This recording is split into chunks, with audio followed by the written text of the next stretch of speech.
welcome to the Deep Dive. Today we are looking at a stack of sources that, frankly, sit at a pretty intense intersection. We're talking technology, global finance, and yes, prophecy. We are. The subject is the rapid normalization of human microchip implants. Right, and this really intense, often uncomfortable debate around them, both the ethics and the prophetic implications. Exactly. And for you listening, we're unpacking sources that take a very specific stance here. They argue that all this technological acceleration we're seeing, digital IDs, global surveillance, these subcutaneous microchips, it's not just random progress. It's not an accident. It's not an accident. It's presented as the fulfillment of ancient scripture, specifically Daniel 12.4, which talks about knowledge increasing at the time of the end. So the mission of this deep dive is to really understand how these sources connect that high-speed development to the final infrastructure, the system described in Revelation 13. The Antichrist and the requirement of the mark of the beast. That's the one. Okay, let's break this down, starting with the tech itself, the actual reality of it. These chips are tiny. I mean, we're talking the size of a grain of rice. Unbelievably small. Using standard RFID or NFC to store all your data. And the sources argue that the world has quietly shifted from seeing these things as, some sci-fi experiment to just accepting them. As a convenience. Yeah. Yeah. They label this whole shift the opening of a prophetic laboratory. That's a powerful metaphor. And these sources, they point to 3 specific countries that acted as these laboratories, right? They do. Each one successfully normalized the technology for different reasons. You have societal acceptance, corporate necessity, and administrative control. Okay, let's start with that first one. I think it's maybe the most fascinating culturally. Let's talk about Sweden. Sweden, right. This all started around 2015 with companies like Biohacks International, and they were just instrumental in rebranding the implant. Rebranding it how? Well, instead of it being this invasive surveillance tool, it was marketed as an extension of the body. It's a smartwatch you can't lose, a key card you can't misplace. And that just worked. It resonated perfectly in Sweden. You have to understand, their level of trust in state institutions is incredibly high. So the argument is that compliance wasn't forced on them. It was, chosen for efficiency. Exactly. And that efficiency was tied to a huge economic goal.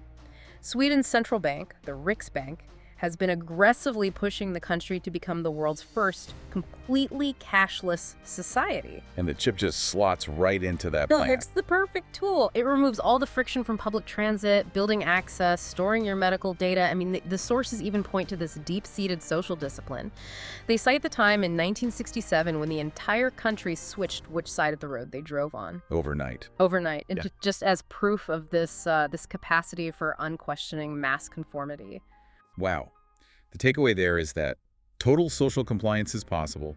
You just have to rebrand convenience as freedom. That's a chilling thought when you consider the bigger picture here. It is. So after Sweden normalized the social side of it, where did the focus shift? It shifted pretty heavily toward the corporate world. Efficiency and security, specifically in Germany. Okay. So here, the chips were adopted mainly by large corporations. Think high security industries, manufacturing, biotech. They were used to replace access cards, activate computers, log attendance. So it's framed purely as a security solution. Right, a security solution. But what's the danger there? I mean, what do the sources actually highlight as the problem? Well, the concern, and it was raised by analysts like Miriam Vogel, is this blurring of boundaries. When your work identity, your access, your credentials, is literally fused into your physical body, the distinction between you as a person and the property of the company, it just disappears. It begins to disappear. It sets a precedent where, corporate standards can start dictating physical modification of your body. And the third laboratory, that was Belgium, right? Focusing on the state, specifically Brussels, the heart of the EU. In Belgium, yes, the focus was all on administrative agility, particularly within these protected government and EU environments. The chip was a tool to simplify identity verification, data storage, that kind of thing, for employees. Okay, but what's the prophetic angle there? It was subtle. It was the creation of what the sources call administrative friction. Administrative friction, define that for us. It just means that while the government wasn't officially forcing anyone to get the chip, the whole system, its speed, its efficiency, it was all calibrated for the people who did have it. Ah, I see. So if you refused, you were just slower. You were relegated to slower administrative methods. Your access to services, your professional life, everything just became measurably more difficult. It conditions you to choose the implant just to keep up. So we've got social compliance, corporate control, and state-level feasibility all demonstrated. Yeah. Which I guess leads us straight to the central question in all of this source material. The big one. Is this tiny grain of rice chip the mark of the beast? The one Revelation 13 says you'll need on your right hand or forehead to buy or sell. And our materials make a really crucial distinction here. They state very explicitly that the microchip procedure is not the fulfillment of the mark of the beast. Not today. Not today. So what is it then? It's proof. It proves two things. First, that the mark is technologically and maybe more importantly, psychologically possible. And second, that this microchip is the direct technological precursor. It's the groundwork. So the chip is the mechanism, it's building the structure, but it's not the final, religious requirement. Precisely. The sources argue the mark's main purpose is functional. It's about control. Who can buy food, medicine, who can get on a bus.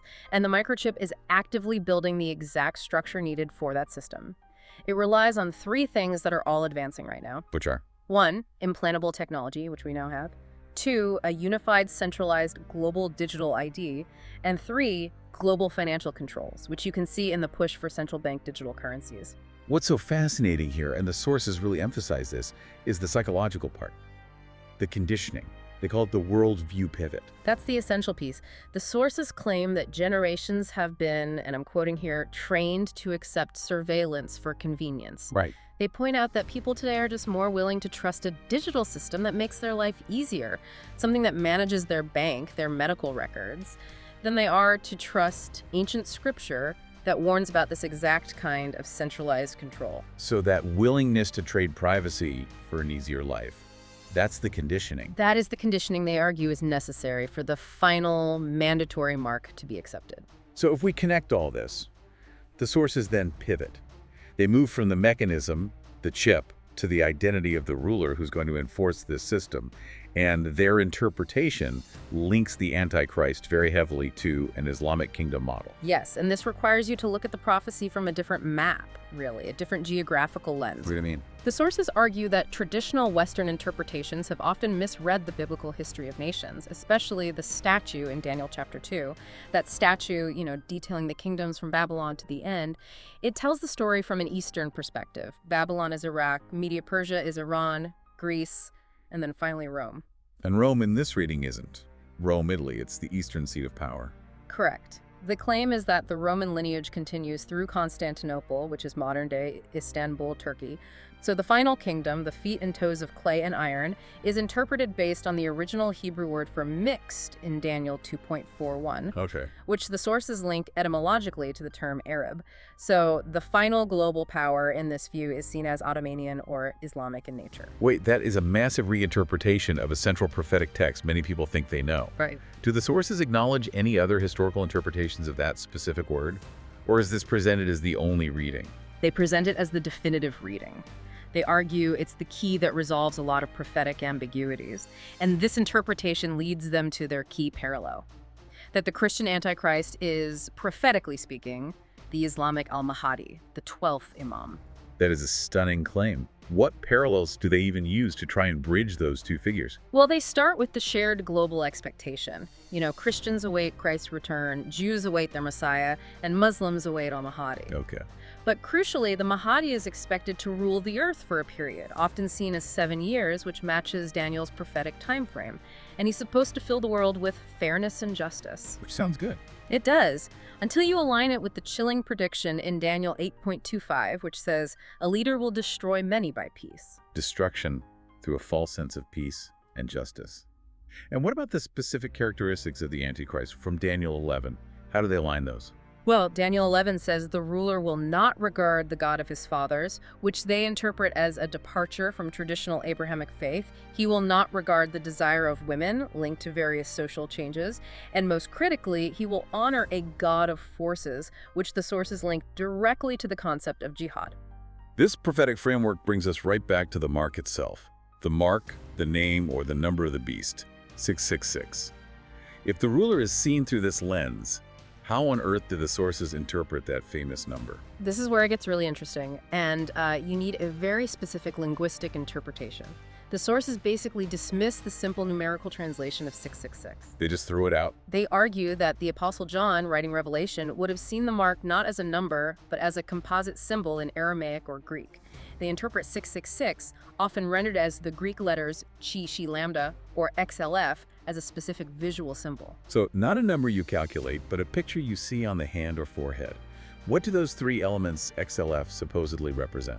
They claim they represent three Islamic symbols: the crossed swords, which you see used in jihad and on flags; the Bisma symbol, which is a stylized representation of the phrase "in the name of Allah"; and finally, a symbol they interpret as the serpent.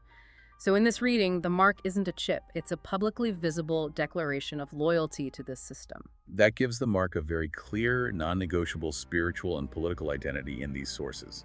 Which brings us to our final section, because the sources claim this symbolic identity is linked to an enforcement system based on global Islamization. And this part of the material, we have to say, it contains extremely strong and often controversial language. Specifically, the sources claim that Islam's fundamental purpose is global domination, not coexistence. They use terms like death cult that seeks the eradication of Christians in Israel. And what current events or trends do the sources cite as proof that this enforcement system is advancing, even in Western nations? They point to specific claims about increasing cultural dominance. For instance, the legalization of the Muslim call to prayer in cities like New York is seen not as religious freedom, but as a public act of territorial dominance. Okay. They also point to movements in the U.S., particularly in Texas, which they dramatically call the new Mecca-like attempts to establish Muslim-only zones, citing projects like the Epic City development. And finally, the economics. Revelation says the mark's primary function is controlling who can buy and sell. What specific economic precedent is cited? The sources point to open advocacy in places like the UK for implementing jizya. Now, jizya is a historical tax imposed on non-Muslim citizens living under Sharia law. It's essentially a payment for the right to exist and practice a non-Islamic faith. And they see modern discussions about this as preparation. They present it as clear preparation for that prophetic economic system where all commercial life is dictated by submission to a global authority. So after all that, what does it all mean? We've really covered two converging tracks here.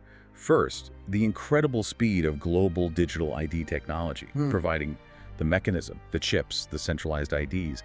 And second, this very specific interpretation of prophecy, pointing to a Middle Eastern system providing the identity and the enforcement. And the sources really emphasize that these two converging factors, the tech mechanism and the prophetic identity, they underscore this profound choice facing humanity.